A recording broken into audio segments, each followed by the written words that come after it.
ప్రియమైన దేవుని బిడ్డలారా, మరి చెప్పాను కనుక గత సాయంకాలం నేను కాలేజీ నుంచి బయలుదేరి వచ్చేటప్పుడు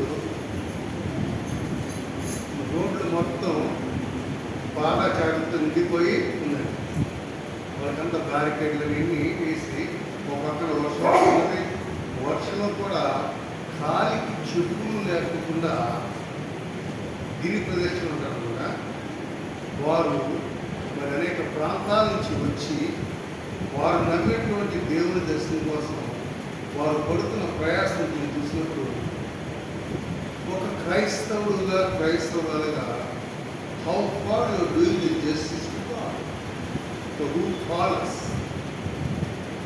రాత్రంతా నాకు అసలు నిద్ర పట్ల. ఎందుకంటే అది విశ్వాసమా అవిశ్వాసమా అనేది పక్కన పెట్టండి, ఎవరి నమ్మకం. అందుకే యేసుప్రభువు వారి లోకంలో జీవించినప్పుడు చాలాసార్లు ఆయన చెప్పారు శిష్యులతో, ఏమంటే పరిసయ్యులతోనూ శాస్త్రులతోనూ మీరు వాదోపవాదాలు పెట్టుకోవద్దు. మీరు చూచిన దానిని, కన్నవాటిని, విన్నవాటిని, గమనించిన దానిని మీ జీవితంలో మీకు నేను చేసినటువంటి క్రియలను మీరు గో అన్స్పెల్ వెళ్ళి చెప్పమాట. కానీ మనం ప్రకారం మనం గమనించినప్పుడు రకరకాల బాగుంటాయి కదండి. ఇప్పుడు గమనించారా? నేను ఎప్పటికప్పుడు చాలాసార్లు గమనిస్తున్నప్పుడు ఈ నేటి కాలంలో సంఘాన్ని ఎన్ని రకాలుగా బోధిస్తున్నారంటే ఈ బోధలు ఉన్నటువంటి వారు నిజమైనటువంటి దురద జీవనం అంటే కారణం ఏంటంటే మన వాక్యం చదవం వినం. అదే చిన్నప్పుడు నేను చూస్తున్నాను అనేక మంది ఒక వయసు వచ్చిన తర్వాత ఇప్పుడంటే పోతాలు వచ్చి పెట్టుకోవడానికి ఆ కాలంలో అద్దాలు కూడా వచ్చే ఉండే కాదు నా చిన్నప్పుడు. అప్పుడు ఆ మస్క ఇది ఏం చేశారంటే పెద్దవారు ఏం చేశారంటే పిల్లల చేత మనవల చేత రామాయణ పారాయణం చేసుకోవడం, పరిశుద్ధ గ్రంథాన్ని ఆదికాలం నుంచి వారు చదువుతుంటే ఆలకించడం, లేకపోతే ఖురాన్ని ముస్లిమ్స్ భక్తులు చదువుతున్నప్పుడు విని వాటిని మనస్సులో భద్రపరుచుకొని వారి జీవితంలో ధ్యానం చేస్తూ అనేక మంది వారు చదివినటువంటి విన్నటువంటి గ్రంథాలలో నుంచి వాటిని ఎంతో చక్కగా ఇతరులకు చెప్పగలిగారు. కళ్ళు ఉన్నాయి, నోరు ఉంది, చెవులు ఉన్నాయి, అన్నీ ఉన్నాయి, కానీ ఆత్మీయ కాబట్టి ఇది ఈ ఆత్మ అంధత్వాన్ని బట్టి అనేక రకాలైనటువంటి బోధలు మనకు వినపడుతున్నాయి. టీవీ ఛానల్ పెట్టండి, కేబుల్స్, యూట్యూబ్ పెట్టండి, ఫేస్బుక్ పెట్టండి, అది ఏదైనా Jesus loves you, say amen. You are definitely యేసుప్రభు నీకు ప్రేమిస్తున్నాడు. ఆమేన్ అను. నీ అప్పులన్నీ గమనించారా? అంటే అల్లరి బోధ కొన్ని చోట్ల మనం గమనిస్తే అల్లరి బోధలు ఎక్కువైపోయింది. ఏకార్థం గెంతులు వేయటం అసలు భయంకరంగా ఉన్నది. వాళ్ళు ఎందుకు గెంతులు వేస్తున్నారో తెలియదు, ఎందుకు అరుస్తారో తెలియదు. ఒకరు ఈ శివ నుంచి ఆచరణగా పరిగెత్తుకొని ఒకనొకరు తల్లుకుంటూ కుంటుకుంటూ అయిపోతుంటారు. హల్లెలూయా స్తోత్రం అంటారు. Is it the way to worship God? నీవు నేర్పినటువంటి ఆ సత్యదేవుని ఈ విధంగా మనం కొనియాడాలా. అదేదో అంటారు కదా, పూలు పోనకు వచ్చినట్టుగా ఆ పోనకలో పూగిపోతూ అలసిపోయి ప్రభాని నీ సన్నిధానానికి వచ్చాడు ఆహా అనుకుంటే దానంతా చెడ్డ క్రియపోతే మేడగదిలో దేవుడు పరిశుద్ధాత్మ దేవుడు వచ్చినప్పుడు అక్కడ మేడగదిలో వాళ్ళందరూ పరిశుద్ధాత్మతో అన్య భాషలో మాట్లాడాడు. దేవుడిని స్తుతించారు తప్ప అల్లరి చిల్లరిగా ఇద్దరు పక్కన ఉంటున్న వారికి ఎవరికి ఇబ్బంది కలిగించలేదు. నేటి బోధ ఎలా ఉన్నదంటే ఎగట్టం, గెంతులు వేయటం. మరి మా డాడీ అన్నాడు అప్పుడు, నేను మా అమ్మ కడుపులో నుంచే ఎన్నుకున్నాడు. ఇది తెలుసా? వాళ్ళ అమ్మ కడుపులో ఉన్నప్పుడు దేవుడు ఏర్పడుతుంది, ఇది తెలుసా? బయటకు వచ్చి పెరిగిన తర్వాత కదా. అంటే ఈ పిచ్చి బోధల వలన నిజమైనటువంటి దేవుడిని గమనించడానికి అనేకులు అసహించుకుంటున్నారు. కాబట్టి అల్లరి బోధలు, చిల్లర బోధ. మీరు ఇప్పుడు నిన్న చిల్లర బోధ తెలుసా? చిల్లర బోధ అంటే తెలీదా? చిల్లర బోధ అంటే మీరు టీవీలో వస్తారు, సూటు బూట్ వేసుకుంటారు, ఏసీ మళ్ళా కొట్టుకున్న మేకప్ కొంచెం కూడా తేడా పడదు. మళ్ళీ అప్పుడప్పుడు టచ్ అప్ సినిమా హీరోలు చేస్తుంటారు. నేను మద్రాసులో ఉన్నప్పుడు ఈ స్టూడియోస్కి నాకు తెలిసినట్టు అక్కడికి వెళ్ళేవాడిని. చాలా సినిమాలు దగ్గర చూశాను. ఎందుకంటే వాళ్ళు మనిషిని ఎవరు పట్టించుకోరు. కొంచెం ఒక స్టెప్ అయ్యగానే ఎమ్మటే మేకప్ మ్యాన్ అసలు ఆడమోదాలు చూడు వాడు గుడ్డ పట్టుకున్నట్టు కూర్చుంటుందో అతి ఎదుగుతూ ఉంటాడు. మన షూట్ రెడీ అనగానే వీళ్ళు వచ్చి యాక్టర్స్. ఈ దినాల్లో ఈ చిల్లర బోధగాలు ఎక్కువైపోయారండి. టీవీలో చూసినా ఎందులో చూసినా వీళ్ళు వచ్చేస్తారు. గాడ్ బ్లెస్సెస్ యూ బట్ విశ్వాసం చేస్తారు. మీరు ఒక్క ఈ పావు గంటకి మీరు సాయం చేయండి. 10,000 సాయం చేయండి, 5,000 సాయం చేయండి, 1000 సాయం చేయండి, 100%. మీరు ఎంత సహాయం చేస్తే మీకు అంత ఆశీర్వాదం. మీరు ఎక్కువైపోయింది కదండి. ఇంకొకరు ఓల్డ్ ఏజ్ హోమ్ అంటారు, ఆ ఏజ్ ఈ ఏజ్ అంటారు. ఎక్కువ చూడండి క్రైస్తవ సంస్థ పేరు పెద్ద మోసగాళ్ళు దగ్గర. మీరు చెప్పేది ఏంటంటే వృద్ధులు ఉన్నారు. మాకు అప్పుడప్పుడు ఇక్కడ చూడండి, మా ఇంటి దగ్గరికి వస్తూ ఉంటుంది. నెలలో ఒకసారి 2 సార్లు ఒక మంచి పాట పాడతారు. అమ్మా నాన్న ఆరాధన చేసేది ఒక పాట వస్తుంది. ఆ పాట వెనకాలంటే 60 దాటిన వాళ్ళు ఉన్నారు, 30 దాటిన వాళ్ళు ఉన్నారు. మీరు బట్టలు దానం చేయండి, అవి దానం చేయండి, ఈ దానం చేయండి. నేను అడిగా ఈ దానం చేసి ఏం చేస్తున్నా. ఇది పూర్ణ మార్కెట్ పక్కన సెకండ్ హ్యాండ్ కొట్టుగా అక్కడ అమ్ముకుంటారు, డబ్బులు తెచ్చుకుంటాం. క్రైస్తవులు కూడా ఇలాంటి వాళ్ళు ఉన్నారు. దేవుని స్తోత్రం. ఇప్పుడే 30-20 మంది మాకు తెలిసిన వచ్చారు. భోజనం పెడతానికి డబ్బులు లేవు, ఆర్థిక సహాయం చేయండి. ఫోన్పే, గూగుల్ పే అవ్వ. ఈ ఫోన్పే ఉందంటే నేను కొద్దిగా గొప్ప ఉన్నాడా కదా. కానీ ఇప్పుడు ఫోన్పే, గూగుల్ పే అంటే ఇప్పుడు మనం గమనించాల్సింది ఏంటంటే ఈ చిల్లర బాధకులు ఏం చేస్తారంటే పబ్లిసిటీ వాడు అనేక మందిలో కనపడాలని ఇచ్చేసుకుంటారు. కానీ దేవుళ్ళు రాకుండా ఎక్కడ ఉందో కూడా తెలియదు, దుమ్ముతో సమానం. కాబట్టి నీవు నేను ఎటువంటి బోధనలు, ఎటువంటి వాక్యాన్ని ఆలోచిస్తూ ముందుకి సాగగలుగుతున్నాం. ఇంకోటి తెలివి తక్కువ బోధలు ఎక్కువైపోయాయండి. వీడికి పరిశుద్ధ గ్రంథం గురించి జ్ఞానం తెలియదు, అసలు పరిశుద్ధ గ్రంథం చదువు కూడా తెలియదు. కానీ చంకల బైబిల్ ఎట్టున్నాడు, చంకల బైబిల్ నమ్ముతారు, అయ్యగారు బయలుదేరుతారు. వాళ్ళు ఇష్టం వచ్చినట్టు చెప్పి వాళ్ళు స్తోత్రం ఆమె. ఎందుకు చెప్తానంటే భ్రష్టత్వానికి వారు నమ్మిన దాన్ని నిజం దాన్ని తప్ప వాక్యాన్ని వాక్యంగా చెప్పగలిగే దమ్ము ధైర్యం ఉండాలి. వాక్యం చెప్పడం అంటే ఏదో 4 గోడల మొదలు చెప్పడం కాదు. బాహాటముగా నీవు నమ్మిన దేవుడిని నీవు సంరక్షణ ఏదైతే నువ్వు నమ్మావో చెప్పగలిగిన సజీవ సాక్ష్యం అనేది ఉండాలి. సాక్ష్యం లేని బ్రతుకులతో జీవిస్తున్నారు. ఎందుకంటే తను తెలివి తక్కువ పద్ధతి ఏంటంటే ఆచారాలు మడి అంటారు. పరిశుద్ధ గ్రంథం జ్ఞానమే తెలియదు, మళ్ళీ ఇటు మడి మనం తెల్లవాస్తం కలుసుకొని మనం ఇంకోటితో మాట్లాడకూడదు. క్రైస్తవులు ఇంకో క్రైస్తవులతో మాట్లాడకూడదండి. ఇప్పటికి సంఘాలు ఉన్నాయి కదా, మేము ఒక్కడే ఎత్తపడతామంటారు. ఎక్కడ ఎత్తపడతారు? ఇది మట్టి పూర్తిగా మట్టి అయిపోతారు మనకు తెలియదు. కానీ చెప్పే పోవడం అంటే మనం మాత్రమే పరిశుద్ధులం, మన కుటుంబం మన బిడ్డలు మాత్రమే పరలోకి పోతాం, మనం మాత్రమే వేసుకుంటాం, కాలు దగ్గర మిగతాడంతా పని చేస్తారంట. తప్పుడు బోధలు అనేక రకాలుగా ఆత్మీయతలో విశ్వాస లోపం బట్టి సాతాను పలు రకాలుగా మభ్యపెట్టి భ్రమపెట్టి వాడుకుంటుంది. కాబట్టి ఈ తెలివి తక్కువ బోధలో ఎక్కువైపోయింది కదా. నీకు వాక్యం అనేది, నీ విశ్వాసం అనేది కాలం గాడ్ అనేది లేకపోతే చాలా కష్టం. ఇంకా మనం గమనిస్తే అతిభక్తి బోధనే. ఈ అతిభక్తి చూస్తే నాకు చాలా ఆశ్చర్యం వస్తుంది. జాకబైట్స్, మార్తోబైట్స్ కేరళలో ఉంటారు, పెంపు కూసుకుంటారు. వీళ్ళు వాళ్ళతో మాట్లాడతారు, వీళ్ళు వాళ్ళతో మాట్లాడు భక్తి అంటే ఈ క్యాసిక్ వేసుకున్నాడు కాబట్టి ఆ దగ్గరికి రాకూడదు. అయ్యగారికి గౌరవించే పిల్లలు అంటాడు అనమాట. ఇంకొంచెం అంటే కొంతమంది దగ్గర నీళ్ళు కూడా దొరుకుతారు. అతి భక్తి మంచిది కాదు. అతి భక్తి అనేది నిన్ను మూఢత్వంలో తీసుకెళ్ళి అందత్వంలోనికి తీసుకోవద్దు. ఎందుకంటే దేవుని మరిపించి తమ భక్తిని చూపెట్టుకోవడం కోసం చాలా ప్రయత్నం చేస్తారు. చెప్పాను కదా, ఉపవాస ప్రార్థన దేవుడు చెప్పాడు ఉపవాసం అని.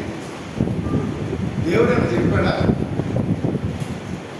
ఆయన వెళ్ళిపోతే చక్కగా పరిశుద్ధాత్మలో మన మధ్యకి వచ్చి ఆయన ఆనందాన్ని, ఆయన శాంతిని, సమాధానాన్ని, సంతోషాన్ని అనుభవిస్తూ ఆయన మహిమార్గమై మనం ముందుకు వెళ్ళమంటే ఈ ఉపవాస ప్రార్థనలు అంటారు. రాత్రుల్లో అరుపుతుంటారు, పొద్దుకి నువ్వు అలసిపోయి పర్లా పిలుస్తాను. ఉపవాసం చేయొద్దని అనట్లేదు, కానీ ఉపవాసం చేసేటప్పుడు నీ ఆత్మ నిన్ను శుద్ధీకరించగలిగి ఉండాలి. అంతే తప్ప ఎవరి కోసం, గొప్ప కోసం నువ్వు చేయరాదు. ఎందుకంటే ఉపవాసం చేస్తున్నప్పుడు కొన్ని పద్ధతులు ఉన్నాయి, అవి మనం చేస్తామా? నాకు ప్రయత్నం చేయండి. 40 దినాలు ఉపవాసం ఉన్నాయి కదా. చాలామంది వేసుకు శరీరం ముందు పూలు కొట్టుకుంటారు, ఎగేసుకుంటారు కదా. అవునా? నిజంగా 40 దినాలు కరెక్ట్గా చేస్తామా? అదే మన ముస్లిం సోదరుల దగ్గరికి వెళ్ళండి, 40 దినాలు నిక్కచ్చిగా చేస్తారు. ఉదయం 6 భోజనం చేస్తారు, తర్వాత సాయంత్రం 6 దాకా భోజనం అనేది ఏ ముట్టుకోరు. నోట్లో వచ్చిన ఉమ్ము లాలాజలాలు కూడా వారు బయటికి ఊసివేసి వీలైనంత వరకు ఒంటరిగా ఉండి వారు నమ్మిన దేవుడిని వారు పూజిస్తారు. మనం కాబట్టి బాహ్య సంబంధాన్ని ఉపవాసాలు ఇది చేసి నీ భక్తి అని చెప్పి భక్తిని ముసుగులో ముందుకు వెళ్ళడం కాదు, కానీ రెండోది త్యాగం చేస్తాను. నేను ఇన్నిసార్లు ఉపవాసం ఉన్నా మీకోసం ప్రార్థన చేసినట్టు అవునా? కొంతమంది దైవజనుడికి బ్రదర్ మీ గురించి బ్రదర్ మా గురించి నేను ఉపవాసం ప్రార్థన చేస్తాను, దేవుడు ఆపించాడా అంటే గొప్ప సంతోషకరమైన వార్త.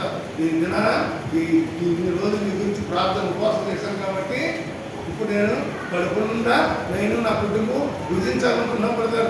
ప్రైజ్ దలా అంటే అర్థం ఏంటి? మీకోసం ఉపవాసం చేశారా? కానీ అన్నాడు ఈ సమస్య ఇది చేద్దామే నేను ఉపవాసం చేశాను, ఈ ఉపవాసం నేను నా ఉపవాసంలో నీకు ఈ సమస్య పరిష్కారం అయిపోయింది కాబట్టి నీవు ఇప్పుడు నేను కడుపు తినాలి, ఏం చేయాలి? ప్రైజ్ లార్డ్ అంటే నీకు తెచ్చుకున్న దాని సగం నాకు తప్పుడు బోధ, మనుషులను ప్రలోభ పెట్టేటువంటి బోధలు. అంత మాత్రమే అతి భక్తి మంచిది కాదండి. ఏదైనా సరే దేనికి ఒక లిమిట్ ఉండాలి కదా. ఆకలేస్తుంది చాలా మందికి. ఆదివారం ఏమొస్తున్నప్పటికీ మన క్రైస్తవ కుటుంబాలు ఆదివారం ముందు పొద్దున్న ఏమో వస్తుంది కోడో అదే పండుగ మంచి నాటుకోడి ఇస్తున్నారు అవునా? అది కొంతమంది అనుకోండి చేపలు తెచ్చుకుంటే మంచిది అనుకుంటారు. అంటే పొద్దున్నే చర్చకు వస్తాను అనుకుంటారండి. మొత్తం నుంచి రాత్రి అనుకుంటాం పొద్దున్న ఏం కూరలు పోవాలి, ఏ పులుసు పెట్టాలి, ఇంత చక్కగా అనుకుంటారే. కానీ శనివారం నుంచి సోమవారం నుంచి శనివారం వరకు కాచి కాపాడే దేవుడి సన్నిధానానికి ముందు వెళ్ళాలన్న ఆలోచన వస్తుందా? రాదు. ఎందుకు? ఇట్ ఇస్ హ్యూమన్ బీయింగ్, మనం మనుషులు. అదే సమయంలో మనుషులమైనప్పుడు కూడా ఆయన ప్రేమలో ఆయన కుమారు రక్తం ద్వారా నిన్ను కడుగున్నాడు కాబట్టి ఆయన బిడ్డలుగా మనం ఎంతవరకు ఆయన మహిమార్థమై ముందుకి వెళ్ళగలుగుతున్నాం అనేది మనము ఆలోచించాలి. అంతే తప్ప మన ఇష్టం వచ్చినట్టు జీవిస్తూ అదే జీవితంలో తప్పు నీతి లేని బోధం ఇన్ని కాకం చెబుతారు తప్ప నీతి గురించి చెబుతారా? దేవుని యొక్క వాక్యం ఉంటుంది, నీ అంతరాత్మే నిన్ను పరిశీలిస్తుంది. యేసుప్రభు వారు ఎన్ని చెప్పిన 2 వాగ్దానాలతో ఏం చేశారైనా నిన్ను వాళ్ళని చాలా సామాన్య విషయం కాదండి. చాలామంది చక్కగా నోటికి ఇంటి లేదు అంటారు, కానీ నిన్ను వలే నీ పొరుగు వారిని ప్రేమించు అంటే అది సాధ్యమా? సాధ్యం. ఎలా అంటే ఆకృతిని ఎదుగుతున్నప్పుడు నీకున్నదానితో నువ్వు చేయగలిగిన మేలు కలిగి ఉండి చేయకపోవడం. కాబట్టి నువ్వలే నీ పొరుగువాడిని ప్రేమించినప్పుడు నీ కుటుంబాన్ని తెప్ప తాగేసి కొట్టుకొచ్చింది కాదు, కానీ నీ కుటుంబ అవసరాలు చూసుకుంటూ అప్పటికి కూడా నీకు మిగిలిన దానిలో నుంచి అది నిన్నువలే నీ పొరుగు అని ప్రయత్నించాడు. అని పొరుగువాడు అడిగాడు కాబట్టి నా వస్త్రాన్ని ఇచ్చేసి నేను దిగంబరికి వెళ్తున్నా దేవుడు చెప్పలేదు. అనేక మంది దైవజనులు అని చెప్పబడి బోధకు చేసినట్టు అబద్ధపు బోధ. జాగ్రత్త. దేవుడు నిన్ను మొత్తం వదిలేసి రోడ్డు మీద రమ్మన్నా, దిగంబరికి రమ్మన్నా ఆయన నీకు ఇచ్చిన ఆశీర్వాదములో నువ్వు చేయగలిగిన మంచిని చేయగలిగింది చేయకపోవడం లేదు, చేయగలిగింది చేయటం దేవుని యొక్క దీవెన ఆశీర్వాదం. ఇది అనేక మంది దీనిని గుర్తించలేరు. అంత మాత్రం కలగని ఇష్టానుసారంగా తిరుగుతూ నీతి బోధ చేయలేక సంఘాలపై అవినీతిని దిద్దుతుంటారండి. వీడు సరిగ్గా ఉండడం, అమ్మగారు సరిగ్గా ఉండదు, అయ్యగారు సరిగ్గా ఉండడం. ఇప్పుడు నేను ఈ మధ్య చాలా మంది చెబుతుంటారండి, కాలు పని చేస్తాను కదా, ఒక అమ్మగారు ఉంటుందంట. అమ్మగారు ఎప్పుడు ఆఖరికి రోజు పూజ చేసే దగ్గర కూడా లేదా మన కూలికి వెళ్ళే కదా ఎంత వచ్చిందండి. అమ్మగారు 15 వందలు వచ్చింది. మరి 15 వందలు 100 రూపాయలేరా? అది అమ్మగారి పని అంటే నువ్వు డబ్బు లేకపోతే నేను ప్రార్థన చేస్తున్నాను అయ్యగారు, నేను మా ప్రార్థన ఆగిపోతుందా? డబ్బులు వేసినప్పుడు దేవుడు మాకు చెబుతాడు. దేవుడు మాకు చెప్పినప్పుడు నీ గురించి మేము నీ గురించి ప్రత్యేకించి మా సమయాన్ని మా కేటాయించి నీ గురించి ప్రార్థన చేస్తాం. తప్పుడు బోధలో జాగ్రత్త. దేవుని యొక్క వాక్యం కలుగుతుందంటే ముందు నీ అంతరాత్మలో దేవుని యొక్క నడిపింపు ఎలా ఉందో నీవు పరిశీలించుకోవాలి. ఆత్మ పరిశీలన కంటే ఏ పరిశీలన పనికి రాదు. దినాల్లో అనేక రకాలైన బోధలు మనుషులను నీతి న్యాయ నిజాయితీ లేకుండా ముందుకి తీసుకెళ్తుంది. దీన్ని కొత్తగా సిచ్యుయేషన్ ఎథిక్స్. తెలుసా మీకు? ఎథిక్స్ అంటే ఏంటంటే తెలుగు ఏమంటారా? ఎథికల్ వాల్యూస్ అంటాం కదా, విలువలు, నైతిక విలువలు. చక్కగా తెలుగు పదం నైతిక విలువలు. నైతికలు మారిపోయినా లేవా? మారిపోయినా లేవా? ఈ పరిశుద్ధ గ్రంథం ఉంది. పరిశుద్ధ గ్రంథంలో లెక్కించిన మాటలకి ఇప్పుడున్న క్రైస్తవ సంఘానికి విలువలు మారినే లేవు.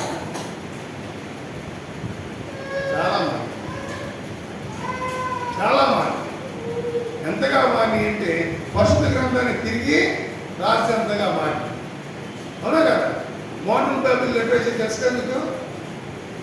మనసారి ఒక ఆయన నాకు బైబిల్ సొసైటీ పరిశుద్ధం వచ్చింది. ఆయన చదువుతుంటే ఒక రకంగా అసలు వింటున్నాను.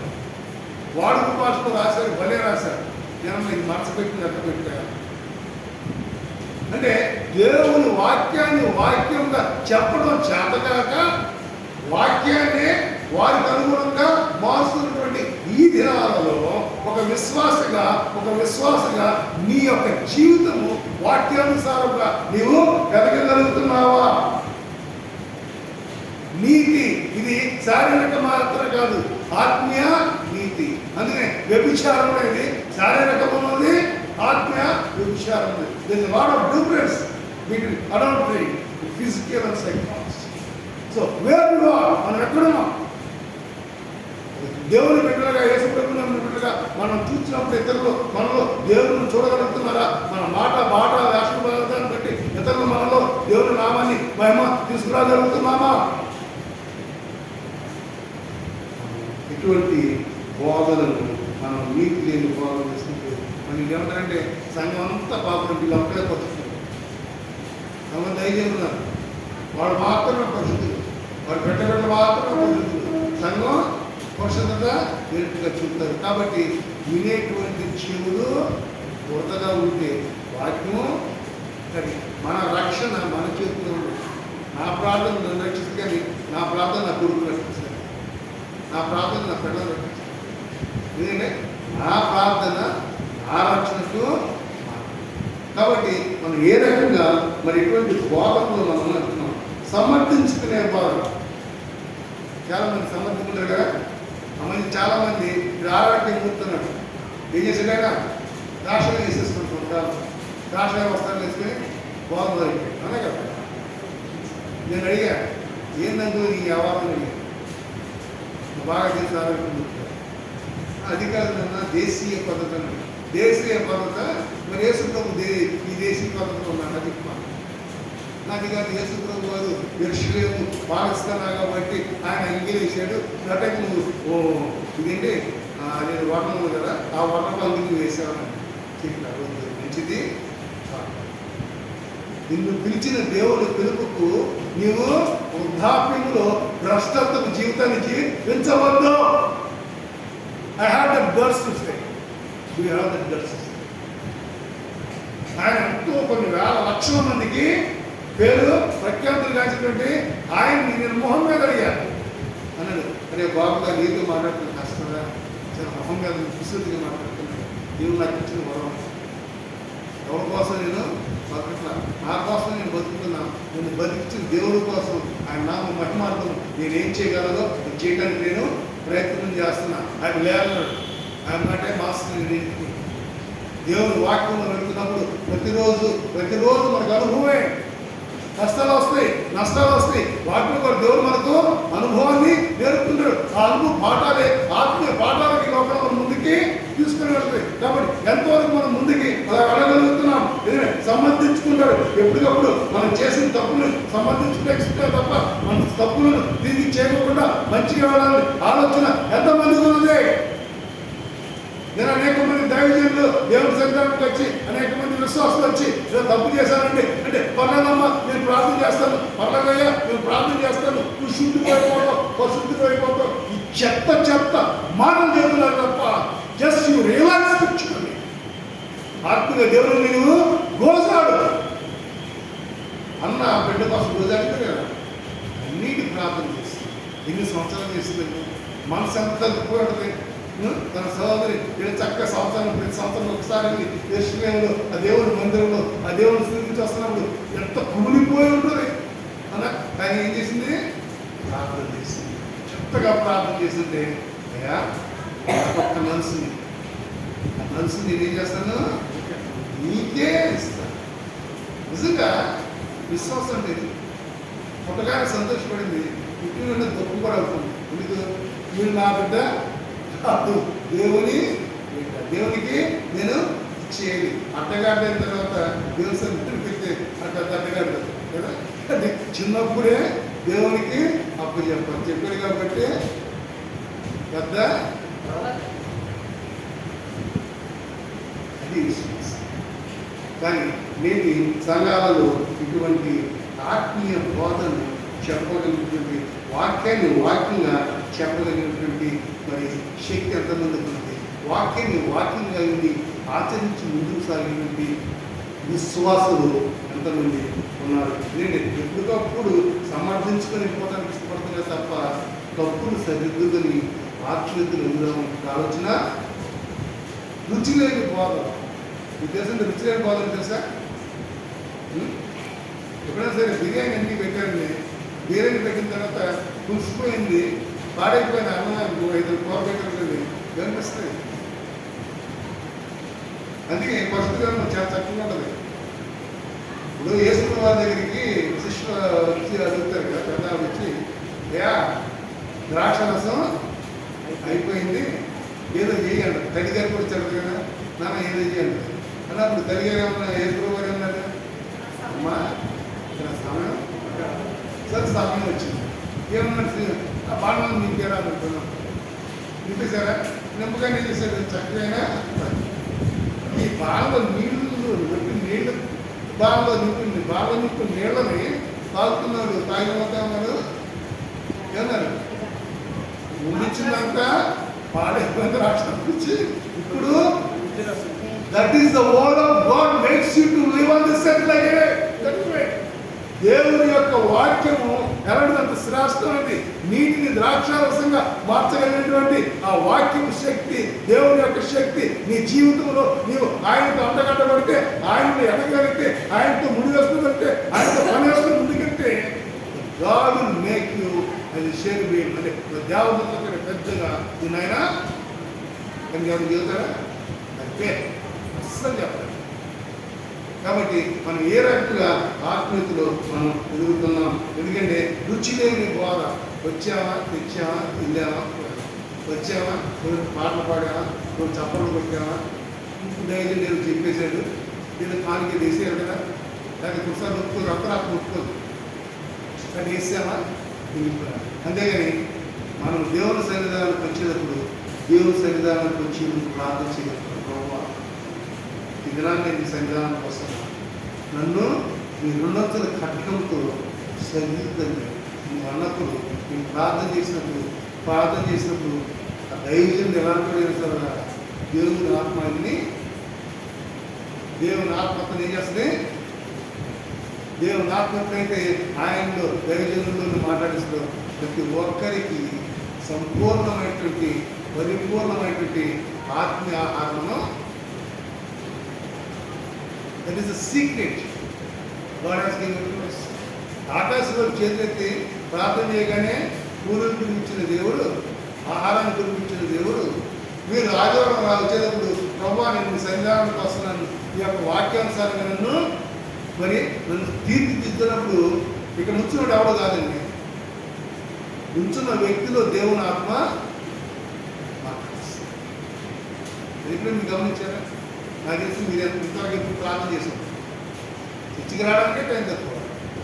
చాలాసార్లు గమనిస్తాను 12 దాటగానే మనమంతా ఎలా ఉంటుంటే ఇంకా అవ్వలేదా ఇటు అటు పక్కన దిగుతుంది, ఒక పక్కన వాక్యాన్ని చూస్తుంటే ఒక పక్కన ఇది చూస్తాం. ఎంత తొందరగా అయిపోతే అంత తొందరగా అమ్మయ్యా అంటే కరెక్టాగా దేవుడిని నమ్మన్నాడా? సంఖ్యలేసిన బంధించాడు దేవుడు. అందుకే దేవుడు ఏమంటాడంటే చాలాసార్లు ప్రభువా నువ్వు మా ఇంటికి వచ్చినప్పుడు నీ నామంలో ఇది పెట్టినప్పుడు అంటే కొంతమంది అన్నారు దేవుడు అన్నాడు నేను మీ ఇంటికి వచ్చినప్పుడు మీరు ఏమైనా పెట్టారా అని అడిగాడు. అన్నప్పుడు నువ్వు ఎప్పుడు వచ్చావు అన్నాడు. అప్పుడు ఏమన్నాడు ఆయన? నా నామములో ఇచ్చిన అంటే నీవు దేవుడు ఆత్మన్నప్పుడు వచ్చినోడు దొంగోడు, వచ్చినోడు నిజంగా అవసరం ఉన్నాడో నీకు తెలుసు. నువ్వే దొంగోడు అయితే నీకేం తెలుసు? అనగా నీలో ఆత్మీయ రక్షణ లేదు, ఆత్మీయత విశ్వాసం లేదు, ఆత్మీయ అభివృద్ధి లేదు. అప్పుడు ఎదుటివాడు చెప్పే అబద్ధ బోధలు, కైతక్కలాడే బోధలు, చిందులేసే బోధలు అయాలకిస్తూ అదే లోపం అనుకున్నా తప్ప ఆత్మ దేవుని ఆత్మతో మాట్లాడుతుంది. కాబట్టి what ever your doing that will be glorifying. చేసే ప్రతి క్రియలో కూడా దేవుని నామానికి మహిమ తీసుకొస్తాం. కానీ విధానాలు రుచి లేని బాధ. ఎందుకంటే చక్కగా డబ్బు పడుతున్నాయి కదా, మంచి మ్యూజిక్ ఆర్కెస్ట్రా, రంగురంగుని చిన్న చిన్న స్కట్లు అని కనుమూసేటప్పటికి వాక్యం అయిపోతుంది. వాక్యం అయిపోయేటప్పటికి మనం ప్రార్థన చేస్తుంది. ఇదిగో ఎంతమంది రక్షింపబడ్డారు, ఎంతమంది వాక్యం తీసుకున్నారు, ఎంతమందికి ఆశీర్వాదం. మీరు కింద మనం చూడండి, మీరు చేపసరికి గమనించండి, ప్రార్థన జరుగుతుంది, కింద స్కూల్ వస్తాయి. ఏమని పే నువ్వు ఈ పే ఆ పే ఈ పే. మనం కొంతమంది తెలివి తీరిపోయారు, మాకు చాలా వస్తున్నాయి కాబట్టి అనేక మంది ఆర్థికంగా సేవలో సహాయం చేస్తున్నారు. కాబట్టి మీరు తప్పుకోకుండా మీ పేరు మెన్షన్ చేయండి. ఆడికి వచ్చేది ఒకటో ఇద్దరు రాదు, కానీ అది చెప్పినట్టే నువ్వు చూసినట్టు అమ్మో ఈ దైవం చాలా సహాయం చేస్తున్నారు కాబట్టి మనం కూడా చేసి మన పేరు కన్ని వెలుగు దోత. నేను ఎప్పుడు గౌరవిస్తాను. ఎందుకంటే సాతాన్ని రెస్పెక్ట్ అయిపోతే మనమే ఖచ్చితంగా పక్కన తీసుకెళ్ళిపోతాం. గుర్తుపెట్టుకోండి, సాతాను విశక్తుడు అవునా? యేసయ్యనే పక్కన తీసుకెళ్ళి అంత ఇంకా నరసింహ గారు పెట్టామో లేదా, అంత తెలివితేటలున్నటువంటి ఆ సాతాను లూసిఫర్ ముందు మనం ఉంటాం. కానీ ఆ లూసిఫర్ ఎదిరించే శక్తి కూడా దేవుడు మనకి ఇచ్చాడు. అది ఎప్పుడు ఆయన ఎందు విధేయతతో భయభక్తులతో కలిగి ముందుకి అంటే దేవుని వాక్యం మనలో ఉన్నంత వరకు సాతాను మనల్ని ఏమీ చేయలేదు. కానీ దేవుడు ఒక వాక్యం మనలో ఎంతమందికి ఉందండి? ఇప్పుడు నేను అడిగాను, మీలో ఏ వాక్యం ముందు అర్థం చెప్పగలరా? పరిశుద్ధ గ్రామం సంవత్సరం చదువుతున్నారు కదా, విద్యార్థి కూర్చున్నా లేదా మొత్తానికి. ఇప్పుడు మీరు ఏ వాక్యం ఇస్తున్నాను అడిగితే మీ మనసులో ఏం చెప్పగలరా?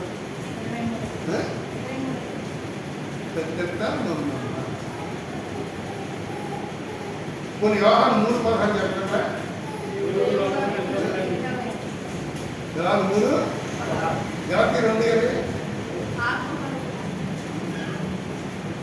చెప్తున్నానంటే వాక్యాలు మనసులో ఉన్నప్పుడే మనం ఏం చేస్తుందంటే అది మనల్ని. కాబట్టి వాక్యాలు వెళ్ళటం అంటే కొన్ని వాక్యాలు మనం ప్రతిరోజు మనసులో ధ్యానం చేసుకున్నప్పుడు అది మన ముందుకి. కానీ సొంత డబ్బా కొట్టే గౌరవం కదండి, సొంత డబ్బా ఇవాళ 99.9% సొంత డబ్బా కొట్టుకోలేదు తప్ప వాక్యం చెప్పేవాళ్ళు. ఎందుకంటే వాక్యం అంటే దొంగతనం అని చాలాసార్లు గమనిస్తున్నాను. మంచి కథలు చెప్పనుకోండి దానికి వ్యూస్ 40, 50, 70 వచ్చేస్తాయి. అదే వాక్యం చెప్పండి 5 కూడా.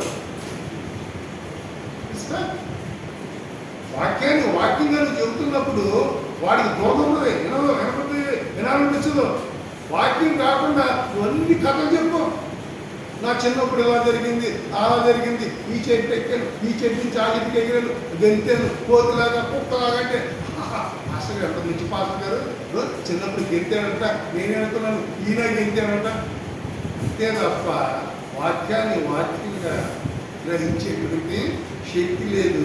సొంత డప్ప కొట్టుకుంటూ మరి చాలా నేను ప్రార్థన చేస్తే స్వస్థలు వస్తాయి, నేను చేస్తే అయ్యి వస్తాయి, ఇవి వస్తాయి తప్ప దేవుడు చేసే పనులకు దేవుని బిడ్డగా ఎంత బుద్ధి సంవత్సరమో చెప్పలేని స్థితులను. ఇంకొంతమంది ఉంటారండి మిక్సింగ్ చేసేసారు. మిక్సింగ్ బోధన తెలుసా? కొంత నాకు కూడా అనిపిస్తుంది, కొన్ని గుణాలు నాకు కూడా అనిపిస్తుంది. ఎందుకంటే మీరు పూర్తిగా తెలుగు మాట్లాడలేదు. నాకు కొన్నిసార్లు ఏం చేస్తారంటే తెలుగు పదాలు అన్నప్పుడు ఇంగ్లీష్లో చెప్పుకుంటారు. కానీ కొంతమంది ఏం చేస్తారంటే కావాలని ఇంగ్లీష్లో చెబుతారు. వచ్చిన పామర్లకు అర్థం అవ్వదు, కానీ ఇంగ్లీష్ చెప్తే పామర్లు విశ్వసన అయ్యారు ఏదో భాషలో మాట్లాడుతున్నాడు. అది కరెక్ట్. ఎందుకంటే మద్రాసులో నేను చదువుకున్నప్పుడు 30 స్థానం అప్పుడు ఉండేదాక మా కాలేజీ ముందే అక్కడికి వెళ్ళినప్పుడు మొదలు కూర్చోగానే ఎవరి భాషలో మాట్లాడుతుంటే ఒకరి భాష ఒకటి అర్థం కాదు కదా, దేవుని ఆత్మ దేవుని అంటున్నాడు. మిక్సింగ్ బోధన జాగ్రత్త. మిక్సింగ్ బోధనకి వెళ్తే ఇవన్నీ 1000 రకాల నుండి వీళ్ళు ఎలా అంటే కోరుకుంటూ మీద కూడా ఎండబెట్టారు. అంటే నీకు లేని అనుమానాన్ని కూడా పుట్టించి అనుమానం కూడా మీకు ఎటువంటి శక్తిమంతులు ఎందుకంటే దేవుని నామంలో అందరూ దేవుని బిడ్డలు నేను కానీ సాతాను ఇచ్చింది. ఇంకొన్ని కల్పిత పోవడం కథలు బాగుంటాయి కదా, అనే కల్పితం అస్సలు చెప్పడం నిజం. కానీ అంతా కల్పించి ఉన్నాయి కదా. మన యానిమేషన్ ఆర్టిఫిషియల్ ఇంటెలిజెన్స్ నేను భయపడుతుందని ఆర్టిఫిషియల్ ఇంటెలిజెన్స్ వస్తున్నప్పుడు రాబోయే రోజుల్లో ఇప్పటికే జపాన్ దేశంలో పసిబిడ్డల్ని తయారు చేస్తున్నారు.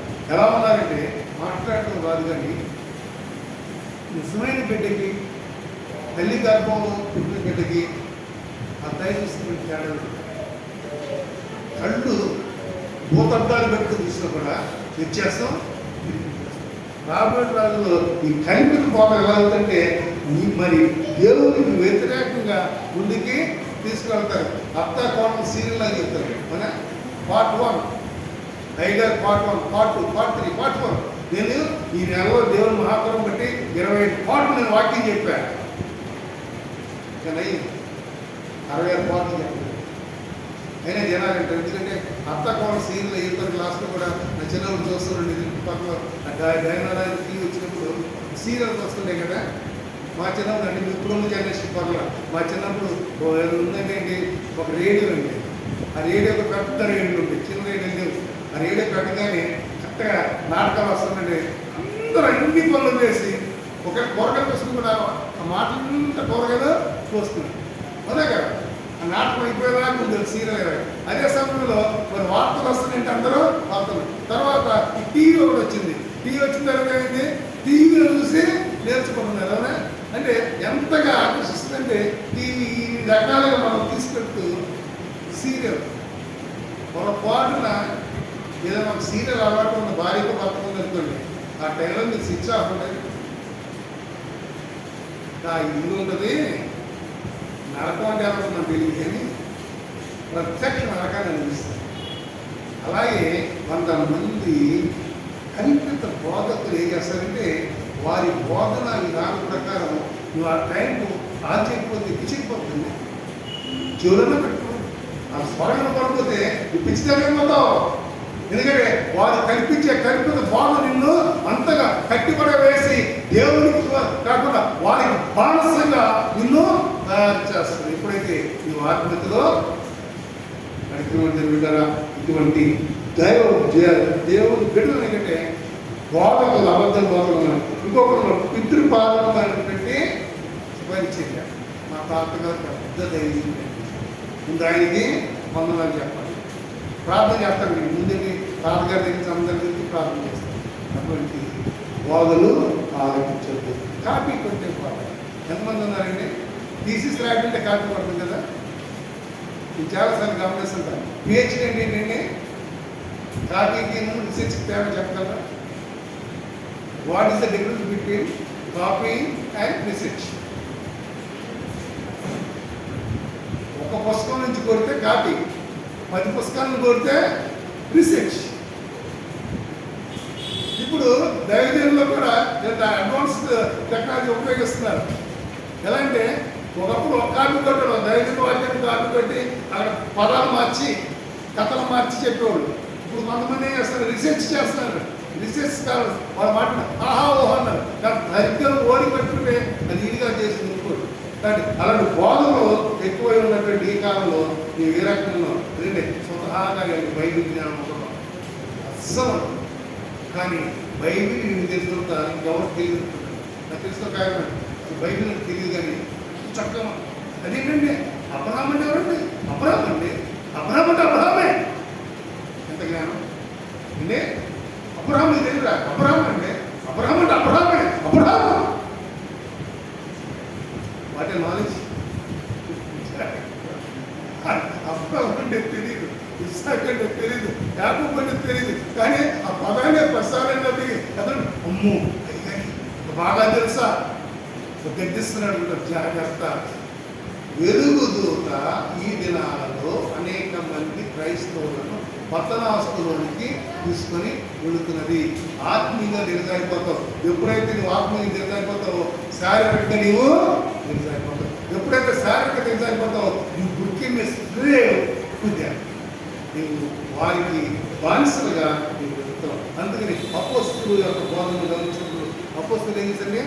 కన్నులతో చూచిన వాటిని, విన్న వాటిని, వారి కళ ముందు జరిగిన వాటిని, వారి జీవితంలో జరిగిన సంఘటనలు మాత్రమే బోధ. అంటే దేవుడు మీ జీవితంలో చేసినటువంటి ఏళ్ళు ఉండొచ్చు, దేవుడిలో ఉన్న తర్వాత మీకు వచ్చినట్టు ఎదురు దెబ్బలు ఉండొచ్చు. ఏమైనా చెప్పేది కరెక్ట్గా చెప్పగలిగిన దమ్ము ధైర్యం అనేది ఉండాలి. ఎందుకంటే నీవు వాక్యంలో వెళ్తున్నప్పుడు ఆ వాక్యం నిన్నేం చేస్తుంది? సత్యంలోనికి. అదే ఆ వాక్యంలో నువ్వు మొదటి స్నానం చేయలేనప్పుడు ఆ వాక్యం నీలో పోయి ఈ జీవితము సర్వ నాశనం అయిపోతుంది. ఎటువంటి బోధలు మనం వింటున్నాం.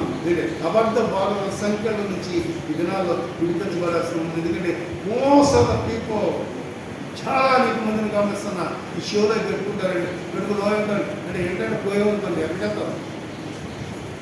చెప్పండి. వాళ్ళకి వెళ్తావా? ఆ బాగా ఉన్నాడు, చెప్పులో బాగా ఉన్నాడు. ఆ చెప్పులో నువ్వు చెడు పెట్టుకుని పోతే ఉంది. ఎందుకు పనికి జాగ్రత్త. ఎందుకంటే ఈ దినాల్లో నీ ఆత్మరక్షణ నీ దేవుడు, నీ ఆత్మీయ రక్షణ నీ దేవుడు. కాబట్టి నీకు దేవుడు ఇచ్చినటువంటి ఈ అవకాశం వాక్యం చదువుదాం. 10 అధ్యాయాలు చదువుకునే మనం ప్రదేశంలో 2 వచనాలు చదివి ఈ పాపం మాతో మాట్లాడుతున్నారు. దేవుడు చక్కగా మనసులో నీకో దేవుడు కూడా అన్నాడు కదా, అయ్యా నేను తిరిగి ఎలా జీవించాలి అన్నప్పుడు నేను ఏమన్నాడు?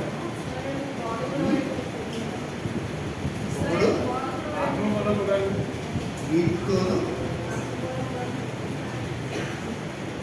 అంటే మనం ఆత్మీయులు ఎదిగేటప్పుడు దేవుడే మనల్ని నడిపిస్తాడు. మన ఆత్మీయులు ముందుకు చదివినప్పుడు ఏది మంచి ఏది చెడు కూడా దేవుడు మనకి నిర్దేశించి మార్గాన్ని చేస్తాడు. అది మంది ద్వారా కోరుకున్నది ఉంటాయి. వాక్యంగా దాన్ని ప్రకటించి ఎవరు చెప్పి సుందుకోకూడదు, కాదనుకోకూడదు. దేవుడు నిన్ను నన్ను ప్రతి ఒక్కరిని, నా ఉద్దేశం నేను ఎప్పుడు అనుకుంటా, ప్రతి ఒక్కరు దేవుని పాటించారు. ఎటువంటి స్థితి ఉండొచ్చు, ప్రైమ్ మినిస్టర్ ఉండొచ్చు, కానీ దేవుడు నీకు ఇచ్చినటువంటి గొప్ప సేవలో పనిచేసే చోటైనా సరే నీ దేవుని నామానికి మహిమ తేవాలి. దేవుని నామానికి మహిమ తేవాలంటే నువ్వు భజన కోటం నేను అంటలేదండి. అక్కడ నీ ప్రవర్తన, నీ విధానమే ఇతరులు నీలో యేసయ్యను చూడగలిగినటువంటి ఆధిక్యత దేవుడు ఇచ్చారు. నా జీవితంలో నేను పనిచేసే కాదు కూడా అనేక మంది మీరు అనేక మంది క్రైస్తున్నారు, కానీ అనేక మంది మీరు నా దగ్గరికి వచ్చి నా గురించి ప్రార్థన చేయమన్నప్పుడు నిజంగా మనసు సంతృప్తి ప్రభువా, ఇంతమంది క్రైస్తవులు ఉంటే ఈ క్రైస్తవులు నన్ను ప్రత్యేకంగా వారు నా దగ్గరికి వచ్చి ప్రార్థన చేయమంటున్నారు. ఎందుకంటే ఆత్మ మన సత్యంలోకి సత్యం మనల్ని వాక్యంలో ఎంతనా వృద్ధి మనస్సున నడుపుకుని దేవుడు ప్రార్థన చేస్తాం. మహాపరిస్థితి మాట్లాడుతుంది అయ్యా మీకు ప్రారంభ ప్రభావ భావంలో వాక్యాన్ని తండ్రి వాక్యం కాకుండా అనేక రకాలుగా అది వదిలి చేసినప్పుడు ఏది నిజము ఏది సత్యం ఏదంటే మేము నాయన వాక్యాన్ని చదవలేని ఉండాలి. నేను ఆ వాక్యాన్ని సత్యం చేయగలిగినట్టు అయ్యా ఆత్మ పరమాత్మతో మాట్లాడుతుంది, మాతో ఆత్మ ద్వారా ఆదరణ చెప్తాను మాట్లాడతావు. తొమ్మిదిలో నీ చేతిగా ఇచ్చినాను అయ్యా. అయ్యా మరి ఈరోజు ప్రతిరోజు కూడా ప్రభావ నేను వాక్య పరిచయంలో అయ్యా నీ అయినా మనసుకోమని ఎదుగుతాయి. నువ్వు చేసే గొప్ప కార్యాలు సజీవ స్వాట్లలో ఉంది. ఈ నామని ముందు తీసుకుంటే అవకాశం ఇచ్చింది. విశుద్ధ నామం పేరు నామ